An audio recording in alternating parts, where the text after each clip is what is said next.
Okay, that's our cue. We'll go ahead and call to order the February 1st meeting of the Monroe County Election Board. Welcome to our guests who are here today. The first action item is a call to order. It looks like we have a full house in terms of board participation. First action item is approval of the minutes from the last meeting. Does anyone have a motion? I have made some grammatical or context suggestions, and they were completed. And so unless you have objections to the minutes, I will make a motion to approve the January 2024 minutes for the election board. I have no other, further corrections and second your motion. Great. Well, let's have a vote then. All those in favor? Or do we have to roll call it, or what's your practice here? Since all members are present, I think you can do a voice vote. Okay, all those in favor say aye. Aye. Aye. All right, no one's opposed. Great. So those are approved. The next item on the agenda is a clerk's update, so I will hand that off to Nicole. Thank you. I have several updates for you. The first is the announcement of the 2024 poll worker recruiters. We got a very nice surprise when Orion Saft, who has been our Democratic recruiter, agreed to come back and return and help, and that is because his Republican counterpart, who I'm also excited to announce, is Kurt Durnall. Retired state trooper Kurt Durnall, he is just, I've always thought he was just one of the most honorable people I've ever met, and we got an opportunity to speak, and so they were both appointed by their respective party chairs, and I believe that they will do a phenomenal job of getting poll workers for us. I'm very excited about that.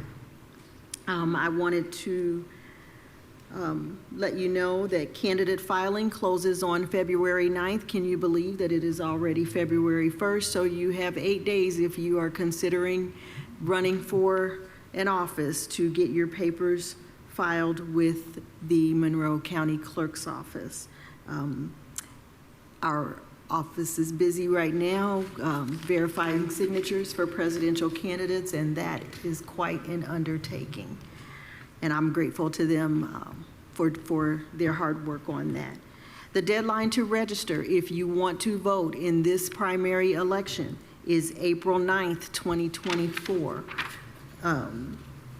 So IU students, usually that's who we want to make sure if you want to vote here in Monroe County for the President of the United States, or who goes on the ballot for President of the United States, you need to have your registration in by April 9th. I also wanted to read into the minutes the primary early voting hours for this election. That will, of course, will take place at Election Operations 302 South Walnut. Early voting hours begin 28 days prior to the election, and they end at noon on the day before the election. So if you do not take advantage of early voting, you then report to your polling site on election day. The dates for this primary are April 9th through 12th, 8 a.m. to 6 p.m., April 15th through April 19th, 8 a.m. to 6 p.m., April 22nd through April 26th, 8 a.m. to 6 p.m., April 27th, which would be the first Saturday prior to Election Day, 9 a.m. to 4 p.m. The following week, April 29th to May 3rd, 8 a.m. to 6 p.m.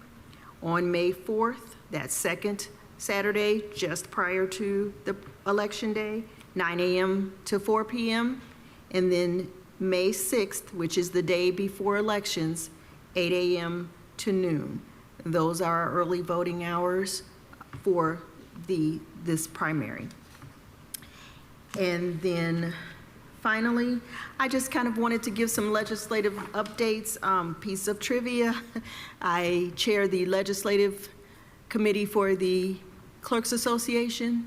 I also chair the legislative committee for the Association of Indiana Counties. So the legislative session is underway at the State House.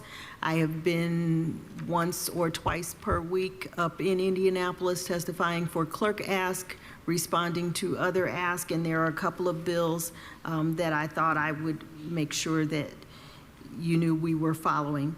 House Bill 1264 is the Secretary of State's bill. That is the bill where he asked of clerks what he would like for us to do to make elections run smoother. Of note in that particular bill is some changes as far as first-time registrants, proving that they live where they say they live.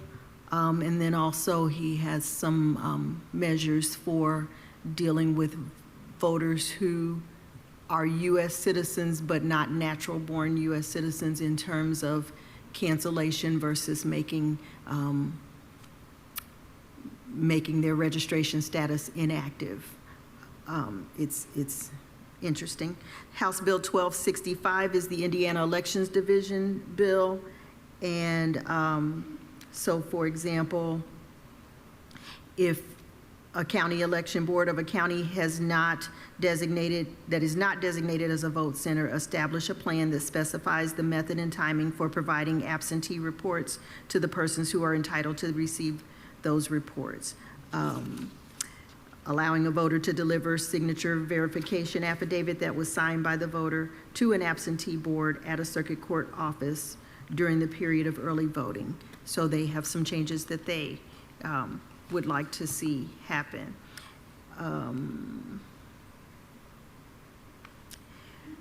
We had one that did not go anywhere. I think you'll be excited to hear this. There was someone who offered a bill that wanted us to hand count every single ballot as long as it takes, but just making sure we got done before midnight on election day.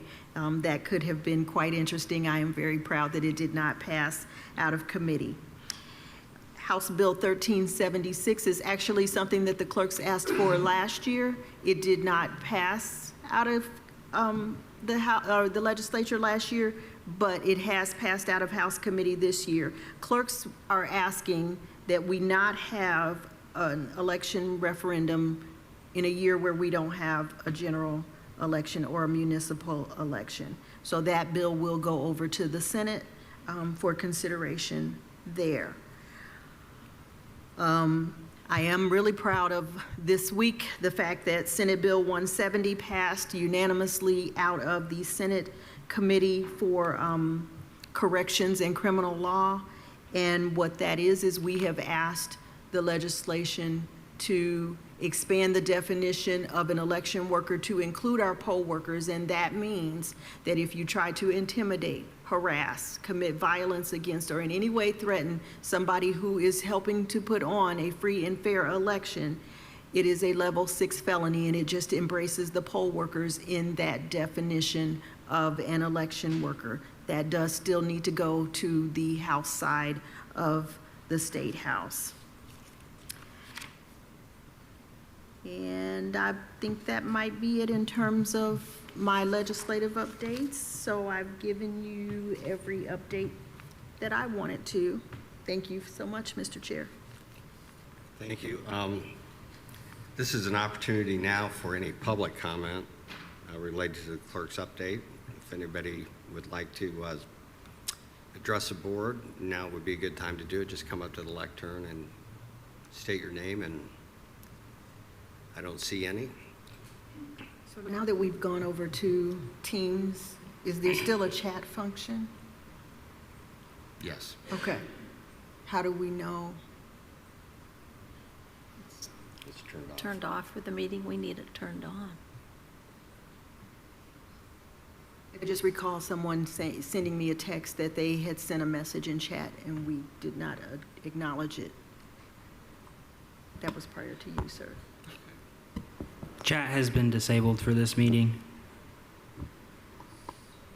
So if you are online and you have, Yeah, you'll need to raise your hand and speak up. But I don't see any hands raised, and I don't see anybody in attendance addressing. We have more than under the view all, do we need to look at that? I don't know how that works on Can there. you tell us if anyone else has their hand up? Could we only see the first 5? When somebody raises their hand, it should show up at the top Okay. for you. Great. Well, then we will, I guess I've got a question. I think we all received a letter from the League of Women Voters regarding some staffing issues. Do you want to make any comments to that, Nicole?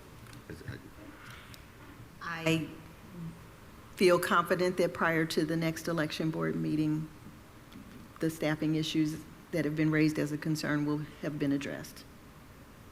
Does that mean what does that mean? I will be offering someone a position prior to the next election board meeting. For which position? Are there 2? Both. For both? Okay. And that would be the supervisor and what's the other position? Chief deputy Chief position. deputy? Okay, great. Good, I think people will be glad to know that. Cool. All right, let's move on then to the next agenda item, which is Vote Center Study Committee update. I believe Deborah Shaw will be addressing the board on behalf of the chairman or chairwoman. Thank you. Hi, I'm Ralph Shaw, standing in for Ami Gandhi, who is the designated person to report to the election board. She had something else that came up and she was unable to be here. So I'll give just sort of milestones of what we have accomplished so far. We met here in this lovely room on December 7th and chose our officers, Ilana Stonebreaker as chair, Taylor Bryant as vice chair, me as secretary, and Ami Gandhi as the person to report to election board. And then thanks to election board, we now are scheduled to meet on the 2nd and 4th Wednesdays of each month. So our first meeting then was January 10th, and we had some really useful general discussion, sort of getting to know each other and familiarizing ourselves with what we would plan to do, and then also coming up with a list of questions that we wanted to ask of Clerk Brown, who very generously had said she would answer our questions. So the following meeting then was on January 24th, and Clerk Brown had, I think, a very nice discussion with everybody, filled in a lot of blanks that we had about how things would work, suggested where we should go to find additional information about the prospects ahead of us. A couple of things were clarified as being outside the remit of this committee. One was a question that some of the members had about consolidating voting locations. And Clerk Brown recommended, based on the experience in other counties, that every current polling place would become a vote center, and then when there was more information about the traffic, that would be used to make decisions about consolidation. So we're moving ahead with that assumption.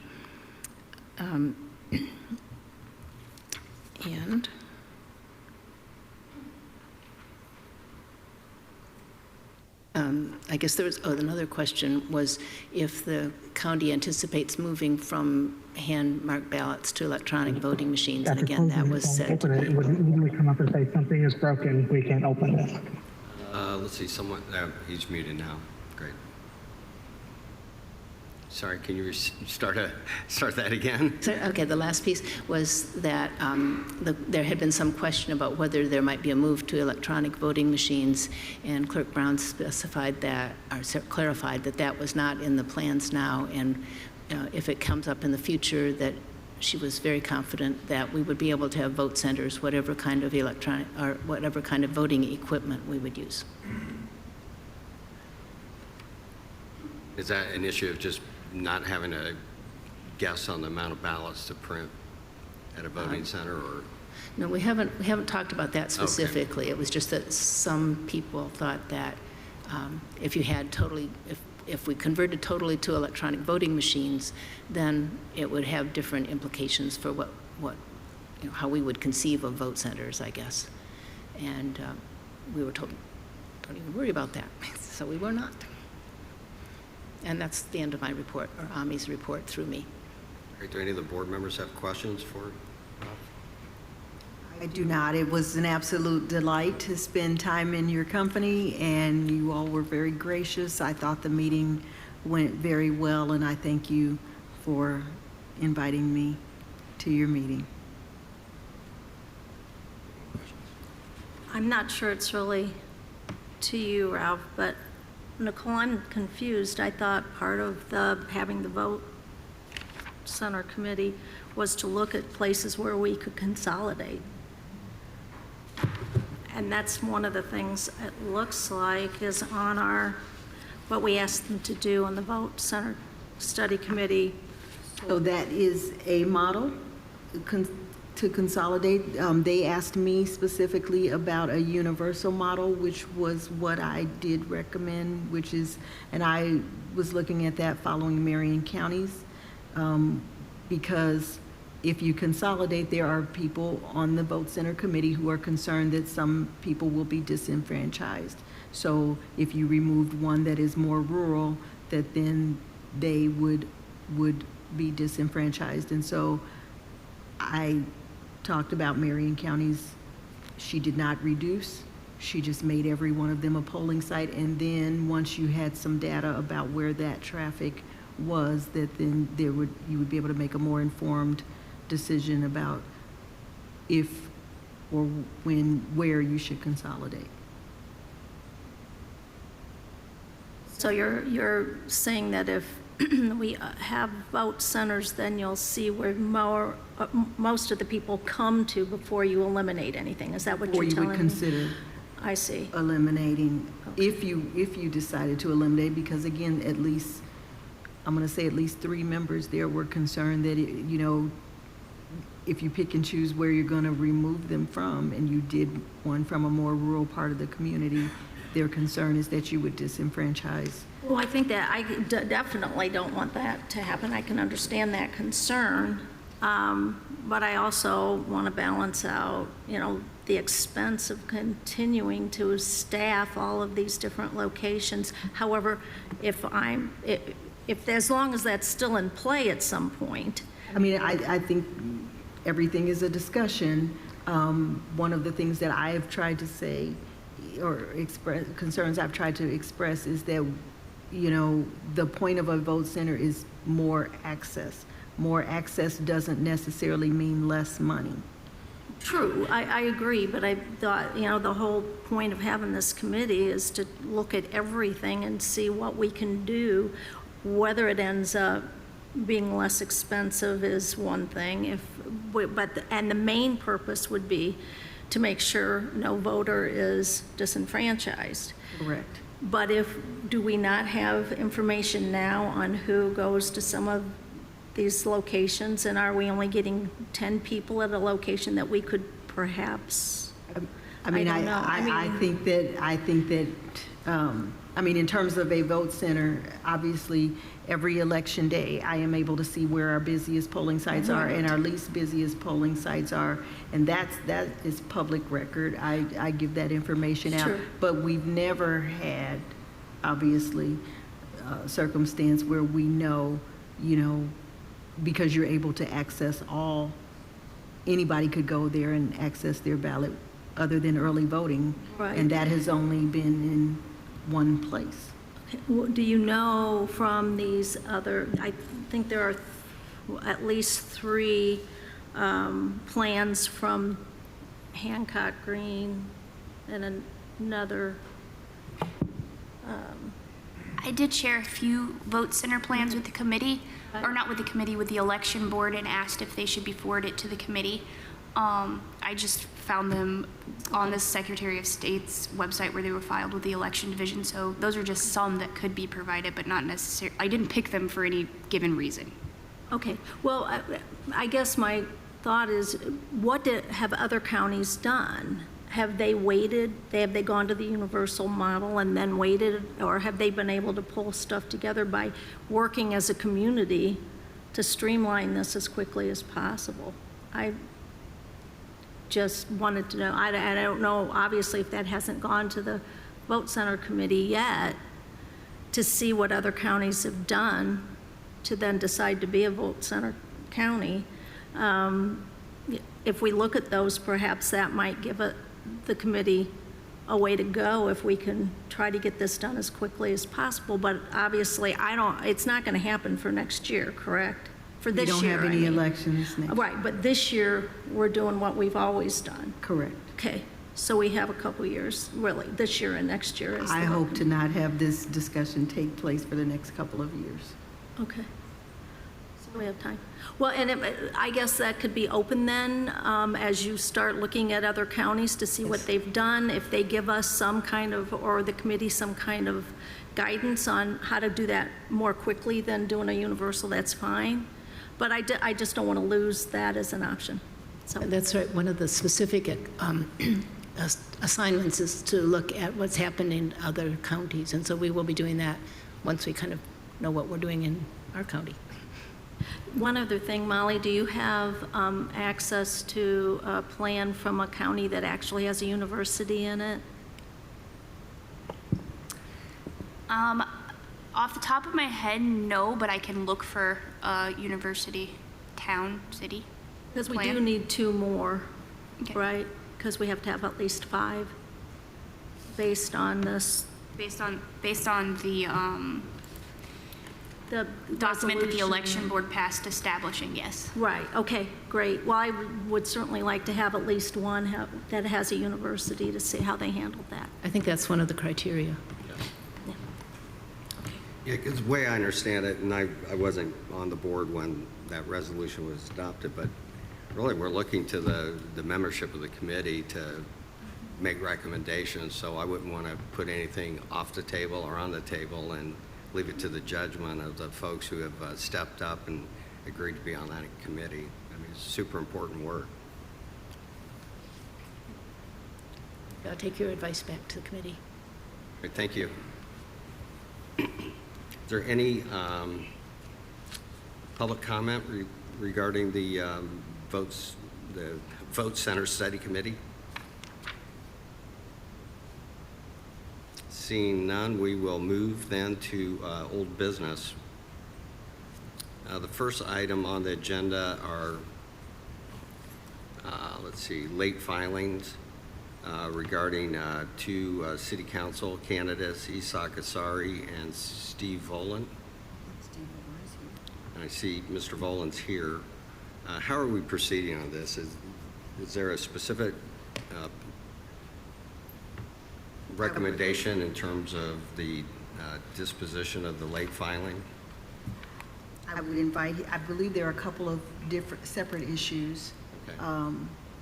regarding the CFA 4 that was due and also the CFA 11. There's 2 separate individuals, and since Mr. Volan is here, I would strongly suggest that we invite him up Sure. to speak to both of them.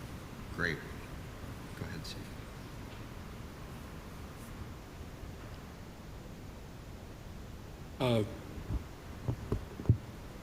Is there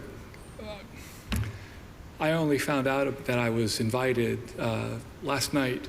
Apparently, I did not receive an invitation from the election board on paper. I only heard that I had been talked about at election board. I researched the web page and saw that my name was in fact on the agenda and in minutes in the past 2 meetings. Thank you. Right, I mean, I am, I don't doubt that it was sent. I simply didn't receive it. I'm prepared to talk about it, though. I did find what documents I could. And sure, thank you.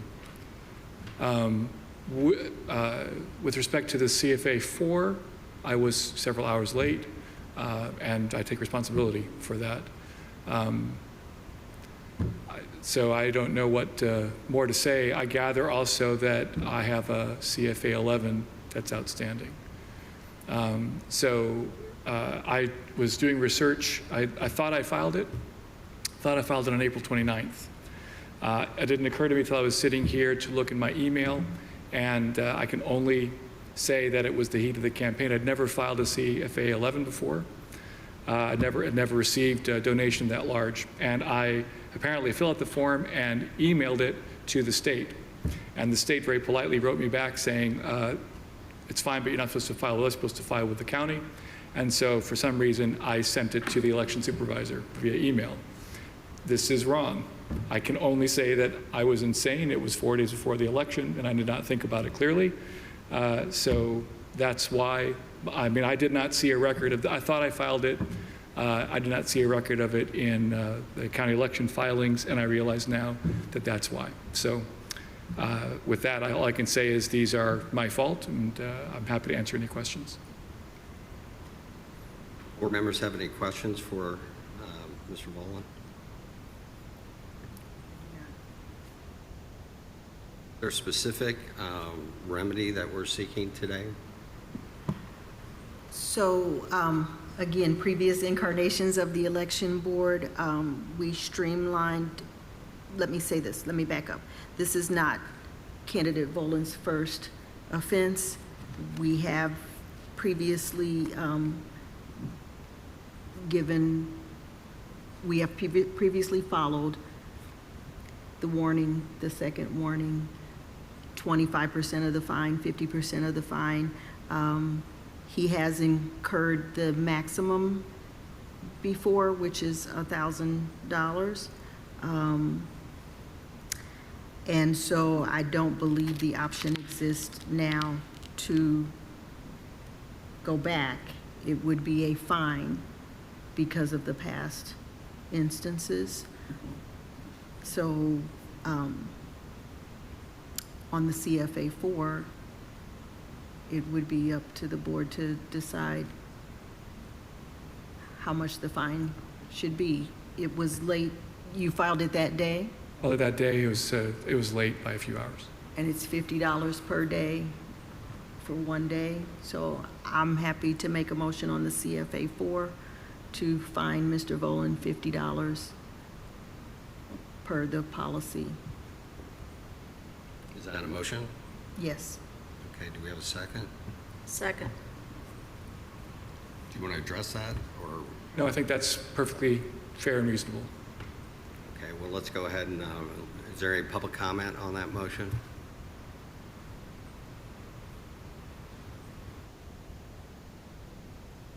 Molly, did you want to make a comment, or?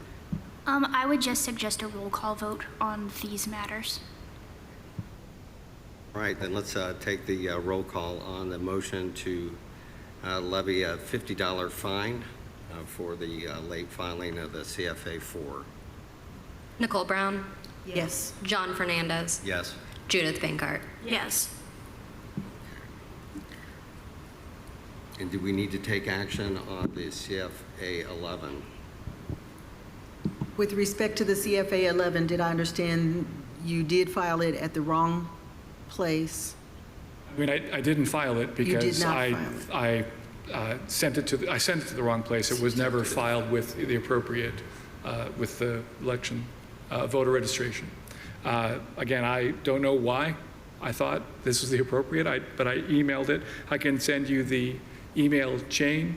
The election supervisor didn't respond, partly, I'm sure, because she wouldn't expect someone to send a document over the mail, and it was 2 days before the election. I didn't hear back from the state for 2 days, so I was confused and wrong, but I can show you that list. Do we have a copy of it now? No, we don't. Okay. Yeah, I mean, I have it in email. I never filed it. Which election supervisor did you file it to?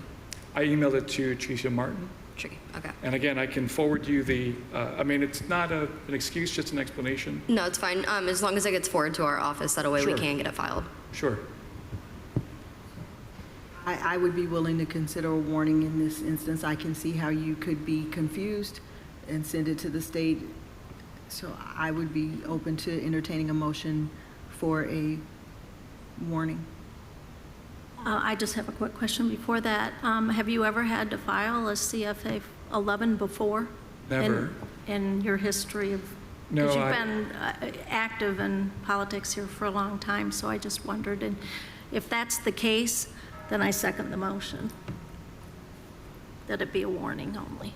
Thank you. I've just to say that I'd always run in a very low turnout district, and this was an at-large election. I'd never received donations at large before. I was unfamiliar with the form. It looks just like the other ones. I should have known to file it with the clerk. Again, I made a mistake. So I second the Okay, motion. we have a motion and a second to just issue a warning related to the CFA 11. Let's do, if there's no public comment, then we will do a roll call. Nicole Brown, Yes. John Fernandez, Yes. Judith Bankart. Yes. I apologize, Ms. Kylie, am I correct then? We now have a new issue? That's with the annual That CFA would- 4 okay. filings that's separate. Okay. And then what about the matter regarding ESOC? Sorry. Let me ask a question. When these notice letters go out, are they just sent regular mail, not? So they were sent out by the previous election supervisor, which would have been Ryan Herndon. They were sent out in the mail the day that they were read here at the election board meeting. It's just my opinion, but it strikes me that if we're sending out these kind of official notices that could have some kind of repercussions in terms of monetary fines, that we ought to send them, certified mail so that we have a record of folks receiving them.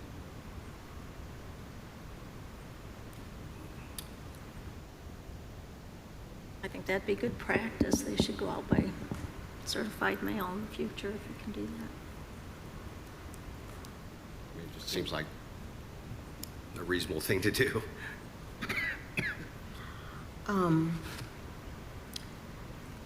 I won't disagree with you. We sent it to the address that the candidate has listed with every reason to believe that they continue to receive mail at that address. But there's an assumption that the post office is going to deliver it as well, and that has been an issue in the past, as you probably well know, working in the courts. Even the courts are hesitant to trust just the mail without having a certified letter on something as important as this, so. And I don't see anybody in the audience that would be here on behalf of candidate Asari. What I also, I'm just checking Ms. Kylie, there's never been any, he's not had any late filing. On him, that was his second for that one. That was his second. Yes. So It would would be be just a second warning for that one. okay. Now, but the board, a previous incarnation of the board had done away with the second warning, if I'm not mistaken. They went from you get a warning, then you go to the fine. And how late was he? How many days? On his, I don't have the date. It would be stamped on the CFA 4 filing in your folder. Filed October 23rd, So it would be 3 days late. 3 days late.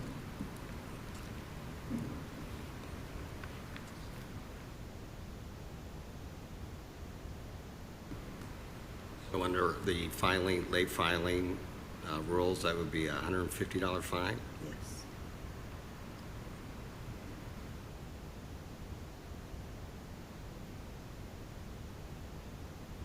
What's the pleasure of the board? I think we need to be consistent. So I make a motion that, If I may. oh, My recommendation would be to table this one to ensure proper notice, because Mr. Volan said that he didn't receive his letter. And by statute, Mr. Asari would be required to have notice, and I'm a little iffy if he has. I totally agree. I'm sorry. I should have thought of that myself.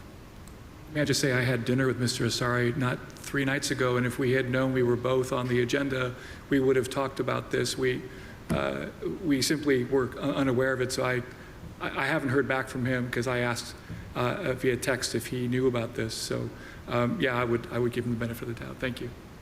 So can you send out a new? Yeah, I can letter send out the new letter. By certified mail, please? Correct. Thank you. Okay, so do we need to, I guess we need to have a motion to table that item to the next meeting. I will make a motion to table candidate Asari's late filing until the March 2024 meeting of the Monroe County Election Board. Second. All right, unless there's any public comment, we will do a roll call vote. Nicole Brown, Yes. John Fernandez, Yes. Judith Vinkart. Yes.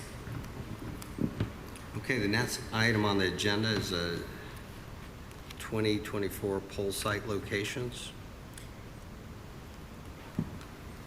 And we are looking at those polling sites. We had to go back to what we used for polling sites in 2016 because many of you or most of you may remember that in 2020 we narrowed the number of polling sites in the presidential election when we did not know what we did not know about social distancing and using larger polling sites.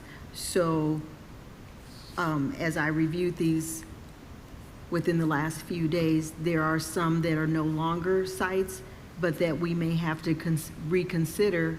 So for example, we talked about Meadowwood last month.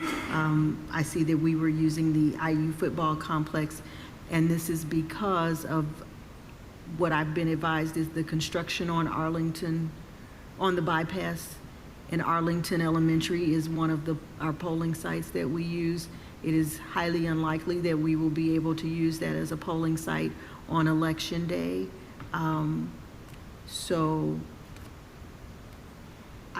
we are looking at dividing them up between Tri-North Middle School, which is in that area, Bloomington High School North, which is in that area. And that was why I wanted to consider Meadowwood retirement, bring them back. They have asked to return. It is one of those where we need to do a site visit with Bob because he, if I understood him correctly, it is a great polling site for the residents, less so for those who drive to the site to vote, who live in the community there. Is that just because of the parking configuration? My and understanding access? is that it was a parking configuration, and I believe that I asked Bob if he would speak with them to express our concerns about ensuring that there's ample parking for voters at the site. And I have not spoken with Bob about that since our last election board meeting. I'm happy to invite him to either send communication to the election board or come to the election board meeting.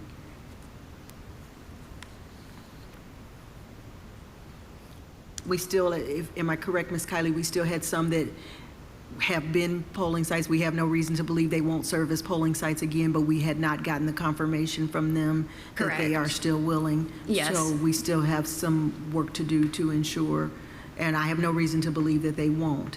Right, they're ones that we've used multiple times, and I think there's about 5 on the list that we just haven't heard back from, which a couple are Bloomington North and Bloomington South, but we are planning on doing a meeting with them on the site, so. Would it be possible maybe then at the next meeting to include in the meeting packet just a list of the polling sites, those that are approved and those that are pending, just so Correct. people can wrap their mind around Yep. all of it? That'd be great. Thank you. Anything else on the polling site locations? We have an item here for the vote center timeline. Do we really need to address that since we had the report earlier? Is there an action item related to that? So my recollection from last month was your expectation was that these discussions would continue into 2025. And my understanding from when Chairperson Henry was on the board that we did not expect it to go that long. And so I believe that what I requested was that you and the former chairperson chat to discuss your vision for a timeline for the vote center committee, when you expected to hear back.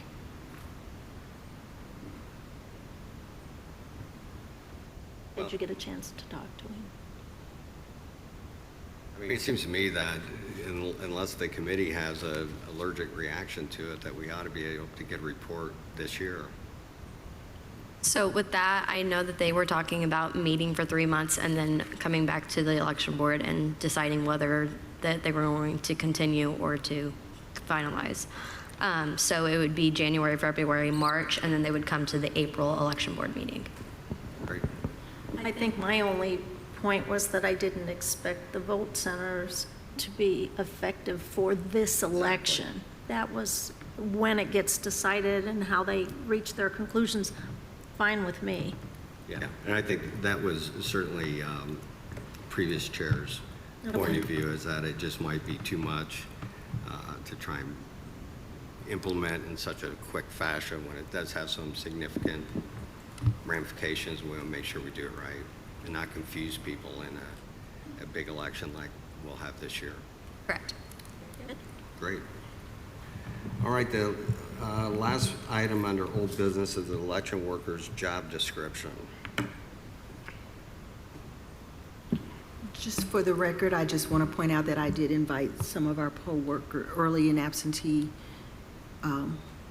workers to come for the benefit of the discussion. If I may, before we move off of the vote center topic, at the last meeting of the election board, there was some amendments to the vote center study committee establishing document.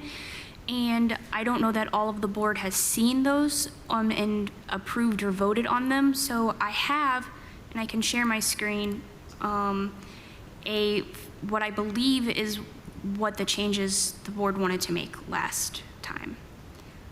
If you want to pull those up, that'd be great. Molly, I also thought maybe because much of the Indiana Code information that you sent out refers to a draft plan, that if we're going to amend this, the vote center committee resolution or whatever, you know, establishing them, if we could put draft in before those plans so that it's consistent with the statute and that it's clear that it is not the plan until it's voted on. I just, you know, thought that might be helpful since we're amending it anyway. And I think it's only in 4 places.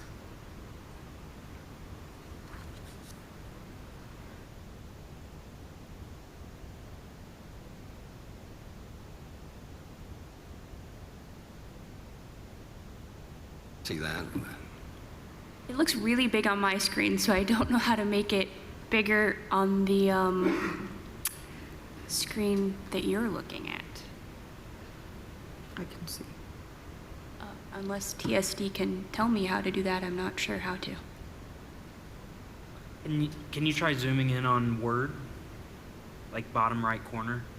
I'm at 300% on the Word screen. Okay. And it's zooming in, it's just the box is small there. How do I make it bigger? Last month, when you participated by phone, I felt we discussed this, and because the change was going over to bi-weekly, I feel like, I think we did too. and I thought we and voted on that, it. but maybe the vote, Well, it was because he just- wasn't in We just person. needed 2 anyway. So I I'm think not, it's already been done. but that's what I Right. thought as well. Yeah. I think you're right. I think I've zoomed in as much as I can at the current time. It's just the change right here that strikes out bi-weekly, adds twice a month on the 2nd and 4th Wednesday. Last meeting, the word approved was stricken and added voted on. If you really, my suggestion would be that the language be approved unanimously by the election board, because that's what the statute requires, that the plan be approved unanimously. So I would leave approved and maybe just add unanimously is my recommendation, but.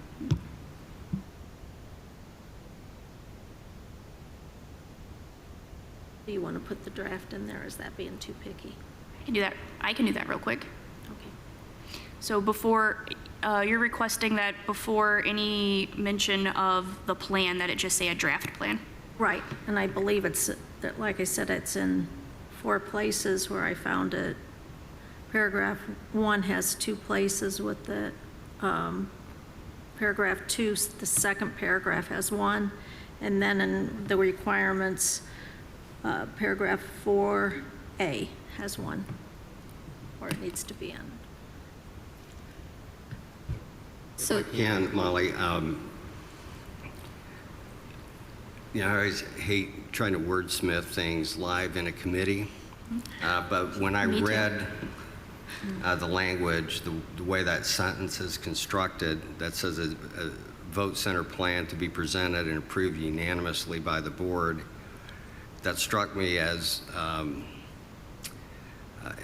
being very prescriptive, in that this is a resolution for what the committee should do, and to say that they're going to present a plan and we're going to adopt it unanimously just seems a little... I believe that was the reasoning for them wanting to change it from approved to voted on. And we do have 2 of the members here, so if they wanted to speak on it, I think that would be a great opportunity for them. We know that to be adopted, it has to be adopted unanimously, but to say that we're going to pass a resolution saying that we're going to get a plan and unanimously approve it seems I agree with out you. of sync. I agree with you on that completely. Yeah, I'm Ralph Shaw on the committee, and I think we have a group of very dedicated people on the committee, and they just, the thought of tying up every second and fourth Wednesday of the month while we're waiting for the election board to vote seemed a little bit, a lot to ask of some people. So we certainly don't want to say how the election board will vote, but we might also at least stand in recess until the vote has been taken or something like that after we put in a report. I think it's fine to leave it as voted on.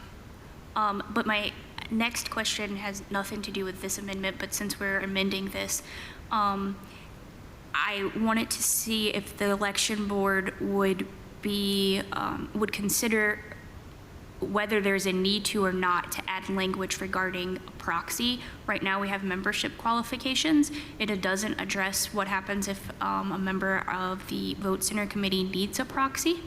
So I didn't know if you wanted proxy language added to this resolution.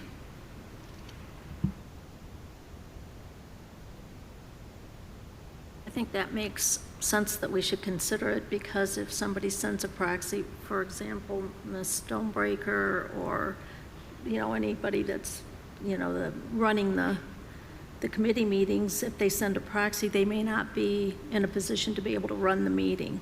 So would you have the vice chairperson do it, or? Well, that is your one of the suggestion? things that you can set the proxy rules as you want. If you could use language that says, if an elected officer of the vote center committee is unable to attend a meeting, an officer who's in attendance at the meeting will fulfill the absent officer's role, so that if the chair has a proxy, that proxy is not having to be the chair of the meeting. But also, I didn't know if you wanted, so when this document was created, the election board went through in detail about the membership that they wanted. And so I don't know if you want to consider if, for example, the Democratic Party appointment needs a proxy, does it have to be also a Democrat to keep the bipartisan of the committee? Does it have to be approved by the Democratic chair? Should they notify the chair in writing? I don't know how detailed you want it to be, but I think we're going to run into a situation where members are going to need proxies.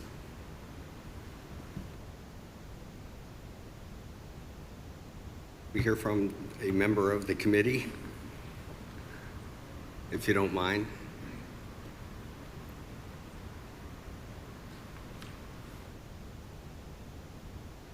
Notice that my fellow committee member has left the room.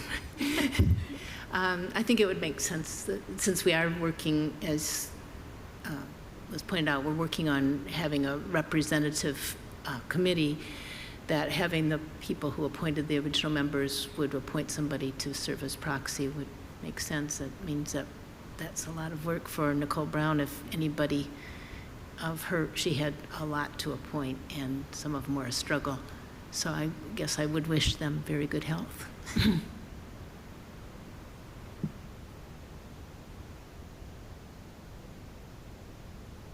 Oh, do we need to take action on this? Is that the recommendation, that we're going to amend it to include proxy language? I can add proxy language in about 30 seconds for consideration. As much as I don't like wordsmithing a document in public either, I can do it real quick. I would just hope that there would be just the cleanest possible language, you know, and not get to a place where we've got a 50-page document about a meeting to have a meeting to have a meeting. So whatever the cleanest language is about a proxy is what I would be hopeful for. I agree. Well, can we move on to another item and come back to this then? I have proposed language. Okay. Well, So if a member of the Vote Center Committee is unable to attend a meeting, he or she may appoint a proxy. The proxy would act in the same capacity as the seated member. A Vote Center Committee member cannot appoint an already seated member to act as his proxy. The proxy must be an individual who's not serving on the committee, of legal age, and meets the same political requirements of the seated member. If a member is going to use a proxy, the member should notify the committee officers in writing and include the name of the proxy and the date of the meeting for which the proxy will attend.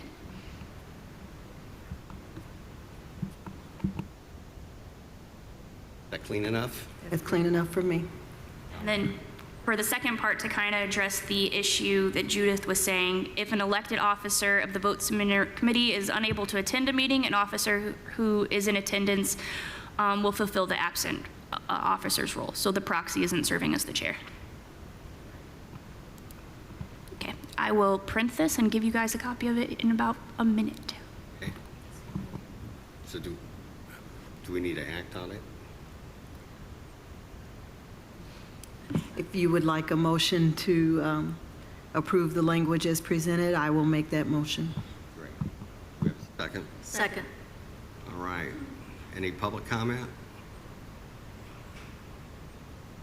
Seeing none, let's have a vote. All those in favor? Aye. Anybody opposed? No? Okay, the new language is adopted. Thank you for your rapid-fire wordsmithing. All those years of law school paid off. All right, great. So the next item on the agenda is the election workers' job description.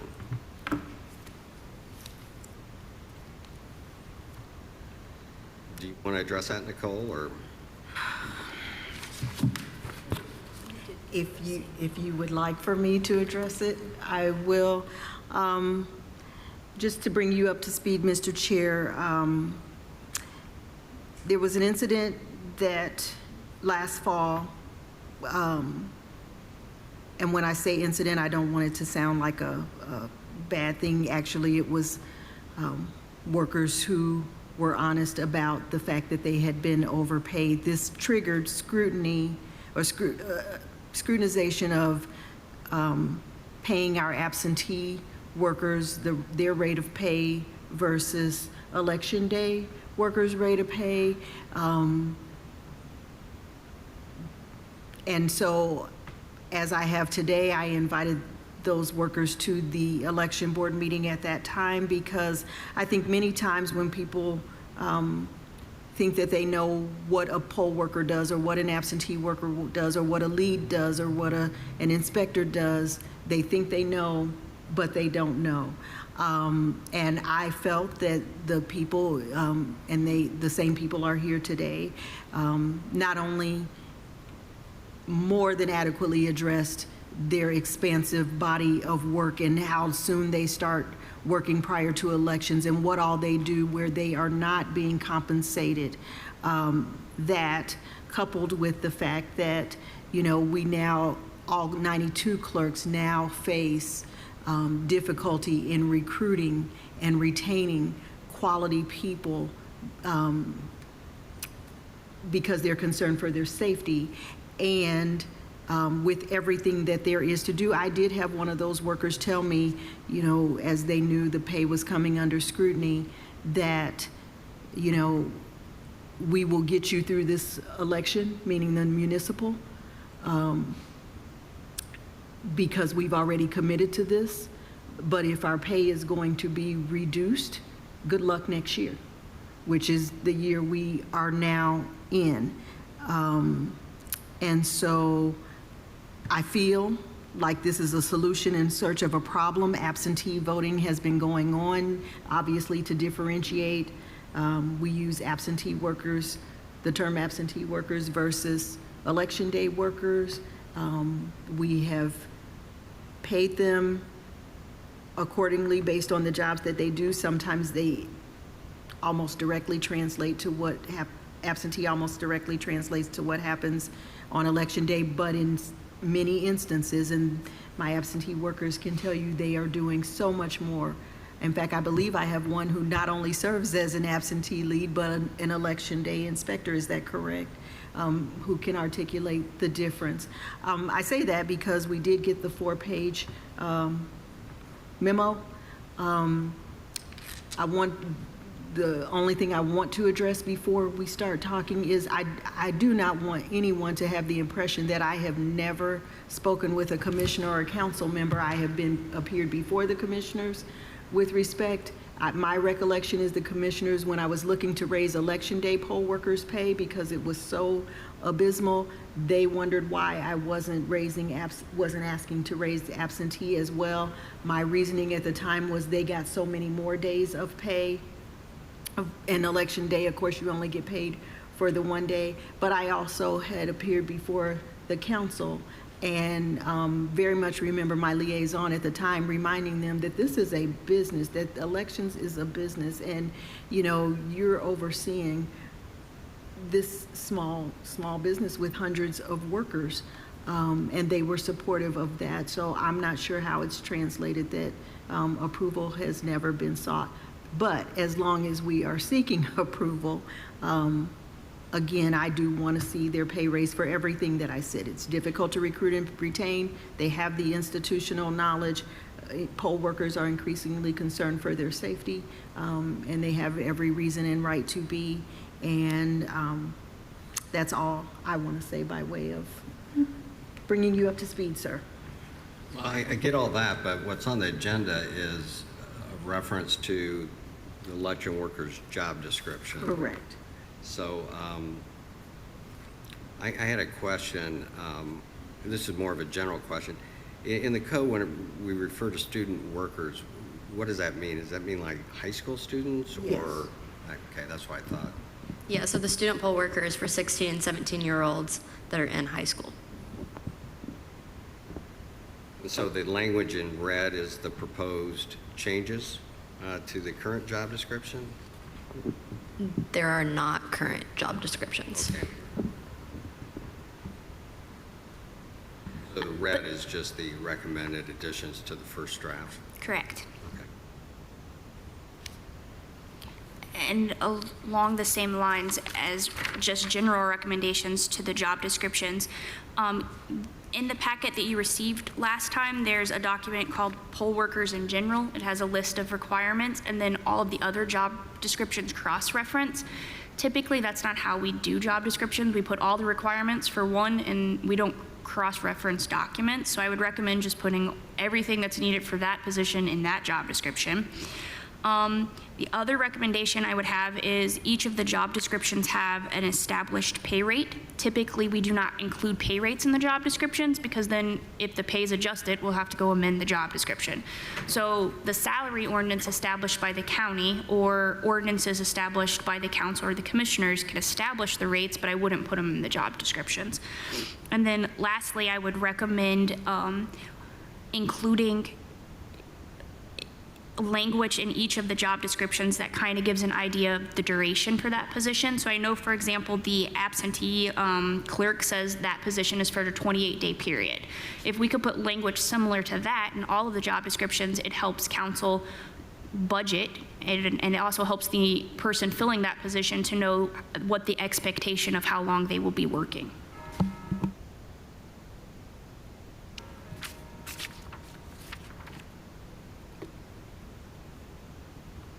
Any comments from board members? I think all of those three things are reasonable. So will we be getting revised job descriptions for formal adoption then? Me and Molly can both be working on those to get them completed. Quickly, do we need those? So this is then, how soon do you need them to present to the council, the commissioners, whatever, so that the people can get paid for this? I don't think these have to go to PAC. PAC is the Personal Administrative Committee. I don't think we normally approve job descriptions for temporary or seasonal, in essence, positions. I think having the job descriptions, though, helps the two bodies that are responsible for setting the pay to understand, okay, this is all that's going into this job, this is where the pay rates should be. So we don't need to necessarily I don't think they have to go to presentation for council. I am certain that Kylie and I could have them for the board at the next meeting. Wonderful. Very good. That sounds good. Any other comments? Any comments from the public?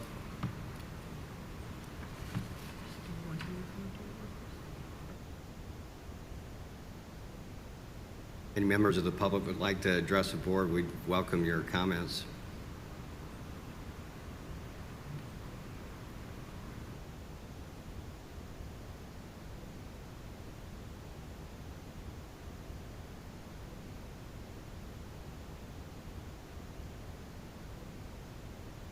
Are we working? Yep. Thank you for inviting us today.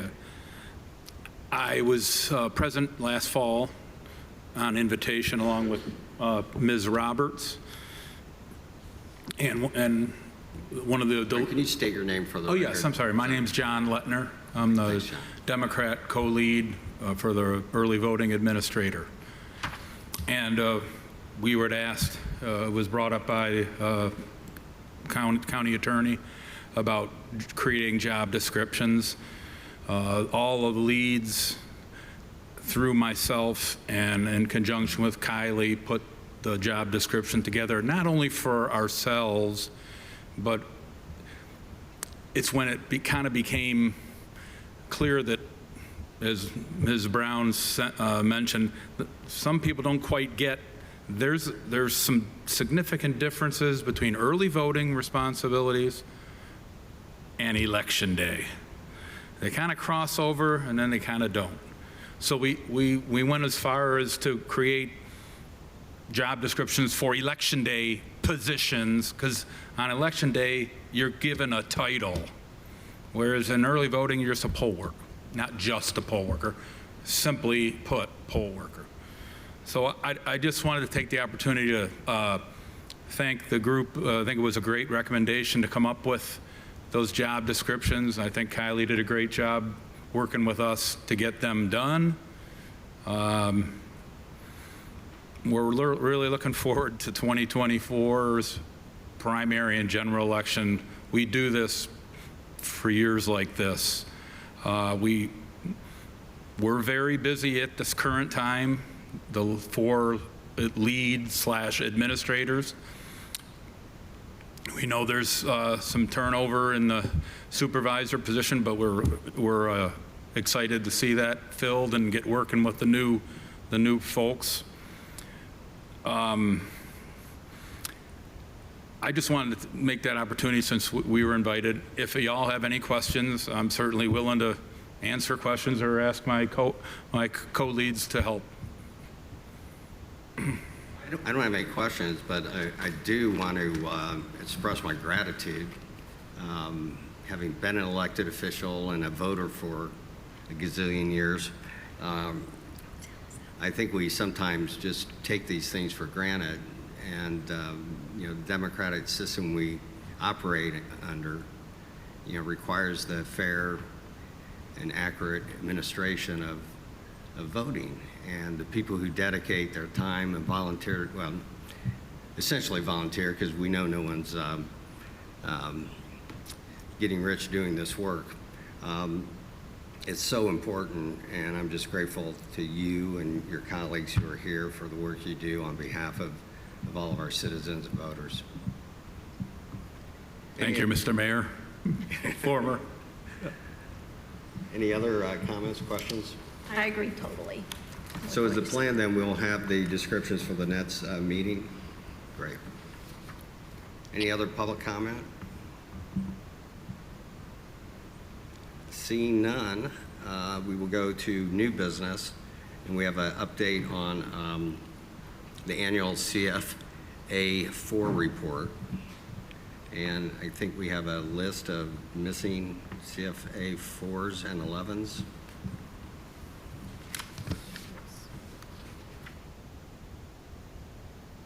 I had a question about the report, the missed deadlines report. I'm not sure I understand it as I'm reading it from left to right.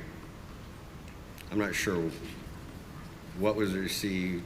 I don't, So that form I actually found today in our old records, and that was from '23, and they have not been updated since then. Those are the CFA 4 documents that have not been turned in by those people. And so that's just a list of people that were either late or they never filed their CFA 4s.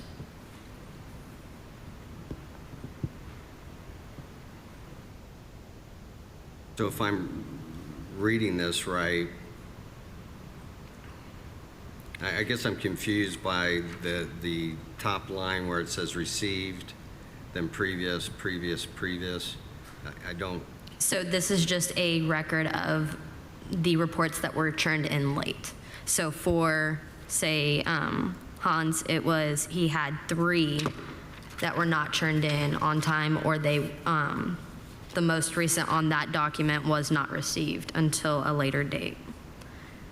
And this was just documents to show on the form that I gave you guys today for the 2024 annual late filings or missing filings. That's just to show in the parentheses on how many they are late.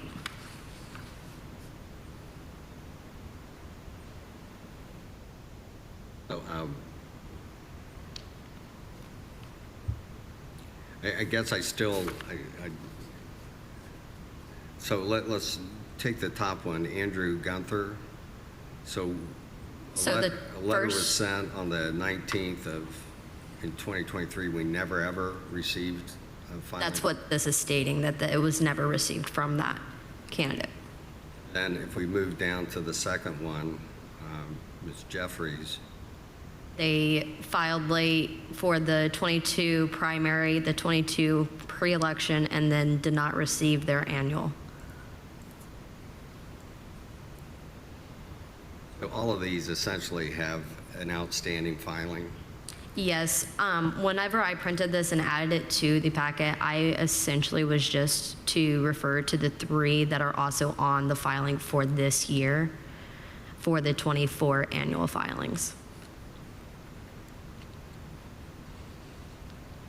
So is the anticipation that there'll be future actions in terms of enforcement of our filing? Correct. I found this document and I wasn't aware of it whenever I first started with the election department, and I have been trying to help catch up on any of the late filings and helping them create like a document stating like who has turned in and who has not turned in their documents, and any forms that they need to be turning in.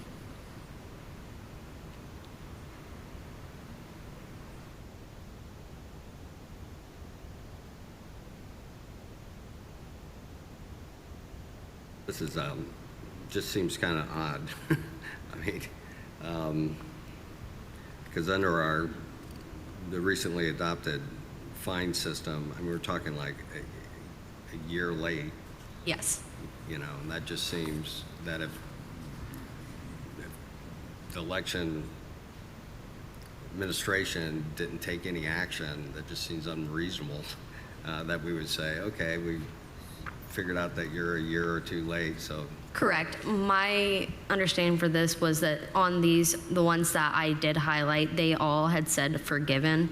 And so I was just using this as the reference for that has been their first, second, third, and now they have a fourth late filing. And the first two were both shown as forgiven, which I assumed that the third would be forgiven.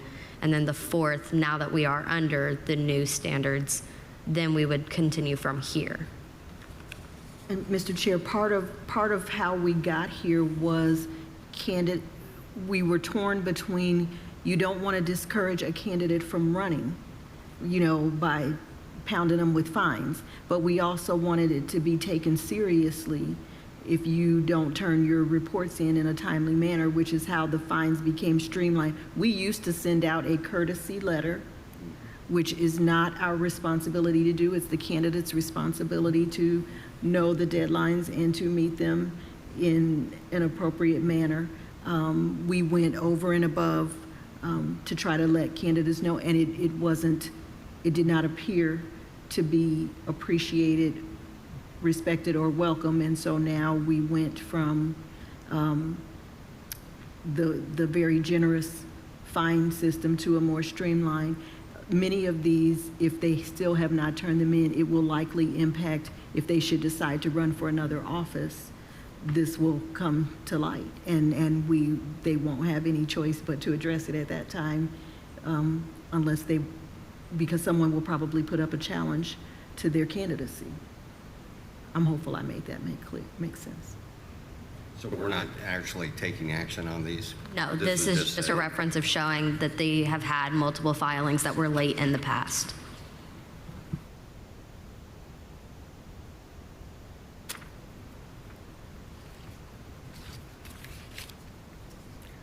Right. Any public comment on the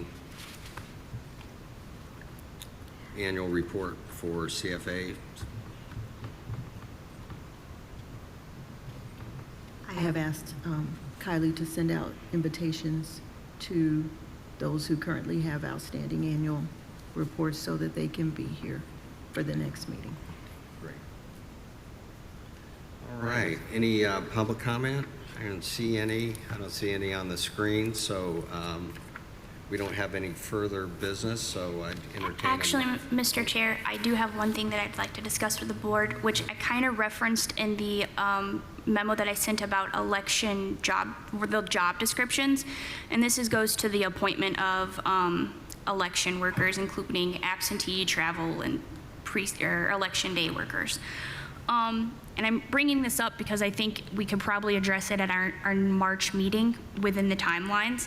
So by statute, no later than noon 50 days before the election, which would be March 18th, the election board is supposed to notify the county chairs of the number of individuals they will need to fill the absentee worker, travel worker, all of those polls. And then 46 days before the election, the chairs are supposed to file a written notice of those nominations with the clerk. And then the county election board appoints those individuals to fulfill those roles. As you all know, the board can't take action.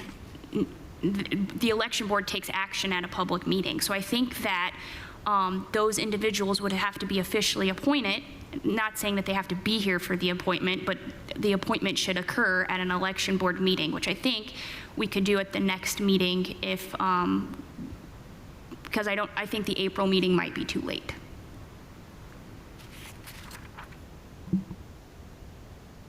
So your point being that we'll have an action item at our March meeting to. Yeah, but we could, it says no later than 50 days before the election. We could go ahead or the election board could go ahead and request from the county chairman the list of nominations and say how many nominations you need.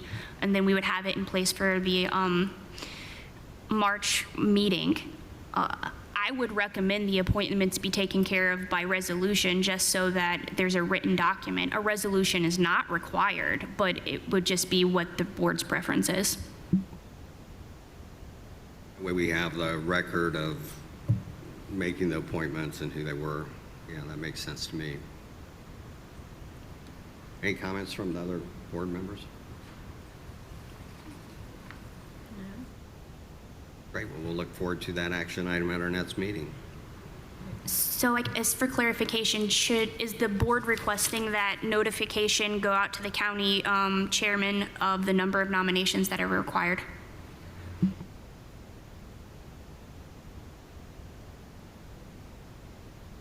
Okay, any other items?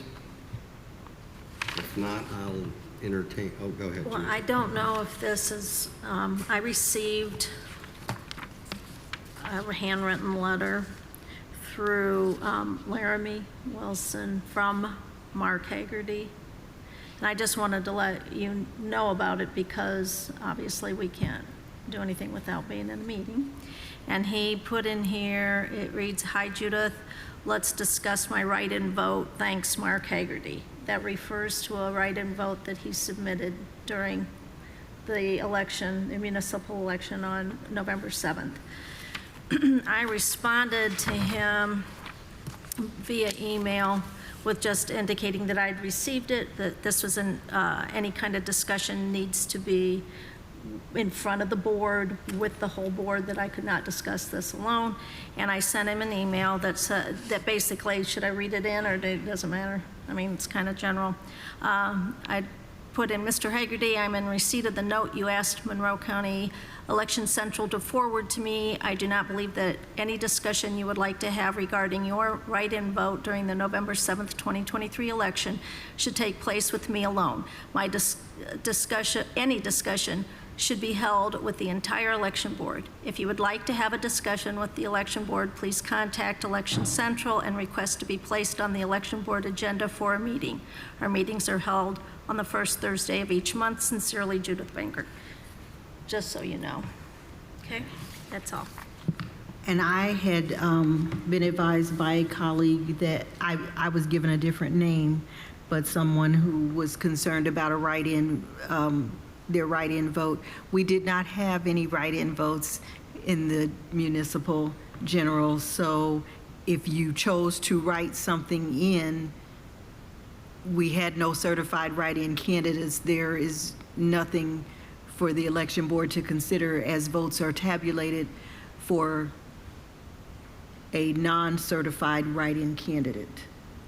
And if I recall correctly, Mr. Hagerty was told that he could come to the provisional meeting that the election board had, and he did not appear. And he did not appear at the provisional meeting, and if you sent him correspondence that we meet on the first Thursday of every month, he had notice to come Correct. today. But there is a process. People think it's funny on election day. It just takes more time for us to get you results. They think it's funny to write in Mickey Mouse, Donald Duck, Tom Cruise, things like that. You must be a certified write-in candidate so that we can put that information into the database and consider it as we review the write-in candidates on election night. So doing the ones that are humorous just makes it longer for us to get you the totals that you're hopeful that we get you in a reasonable amount of time on election night. Okay. Nothing further. All right, well, I will now entertain a motion to adjourn. I make a motion to adjourn the meeting. Second. All right, all those in favor? Aye. Aye. Okay, we are adjourned. Thank you.